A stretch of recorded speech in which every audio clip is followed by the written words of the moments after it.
Hi అండి, welcome back to our channel. ఈ వీడియోలో హ్యాండ్స్ కటింగ్ అండి. కింద నేను క్రాస్గా ఉన్న క్లాత్ కట్ చేయడానికని స్కేల్తో లైన్ డ్రా చేశాను.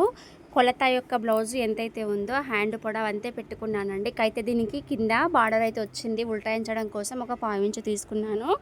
హెమ్మింగ్ పెట్టట్లేదండి. హ్యాండ్ పొడవు ఎంతైతే ఉందో అంతే పెట్టి, చంక దింపు కూడా బ్లౌజ్ యొక్క హ్యాండ్ ఎంతైతే ఉందో అంతే పెట్టానండి. షోల్డర్ నుంచి చంక కింది వరకు కొద్దిగా అంతా కర్వ్ అయితే ఇచ్చుకోవాలి. ఈ ఎక్స్ట్రా ఉన్న పీస్లన్నీ కటింగ్ చేసుకోవాలండి.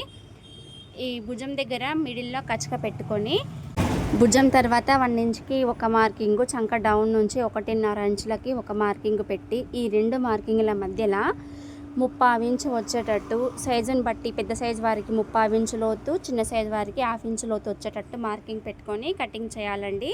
ఈ కటింగ్ సింపుల్గా ఉంటుంది, మళ్ళీ ఎక్కడ కూడా ముడత రాదండి. ఒక్కసారి కటింగ్ ఫాలో కండి ఫ్రెండ్స్, ఈజీగా సక్సెస్ అవుతారు.